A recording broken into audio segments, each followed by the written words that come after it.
نبی پاک صلی اللہ تعالی وسلم فرماتے ایک شخص تھا بنی اسرائیل میں، بڑا مالدار تھا، تو پھر اس پہ غربت آ گئی۔ جب غربت آئی تو رو پڑا، کہنے لگا اے اللہ میں غریب ہو گیا ہوں، میری مدد فرما، میں نے بڑی نافرمانی کی ہے تیری۔ مالدار جب تھا تو بڑی موج کا، یا اللہ میں نے بڑی اب نہیں کروں گا، مجھے اس غربت سے نکال۔ تو اللہ نے فرشتوں سے کہا کہ دے دو جو مانگتا ہے۔ تو فرشتے کہنے لگے یا اللہ یہ توبہ کر کے نہیں آیا، ڈر کے نہیں آیا، یہ تو الجھ گیا تب آیا ہے، یہ تجھ سے ڈر کے ہوتا ہے نا ایسے کہ لوگ اللہ سے نہیں ڈرتے جتنا غربتوں سے معاذ اللہ ڈرتے ہیں۔ یا اللہ یہ تو وہ الجھ گیا تب آیا۔ تو اللہ نے فرمایا پتہ مجھے بھی ہے، لیکن آ تو گیا ہے نا، چلو دے دو۔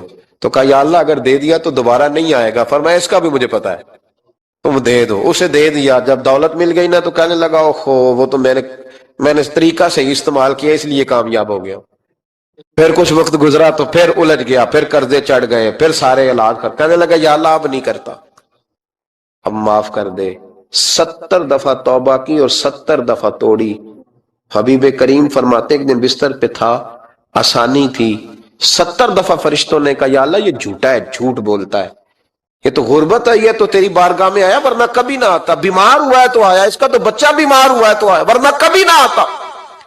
70 دفعہ توبہ توڑی۔ ایک دن رات کو بستر پہ لیٹا تھا، دولتیں بھی تھی، آسانیاں بھی تھی، دل میں خیال آیا میں کتنا جھوٹا ہوں، جب الجھ جاتا ہوں تو اس کے دروازے پہ جاتا ہوں اور وہ کتنا قریب ہے، یہ خالی نہیں لوٹاتا، تڑپ اٹھا، آنسو نکل گئے، اٹھ کے مصلے پہ کھڑا ہوا تو رب کریم نے فرشتوں سے فرمایا کھول کے دیکھو دروازے، آج یہ غربت کی وجہ سے نہیں آیا، آج میرا بن کے آیا ہے۔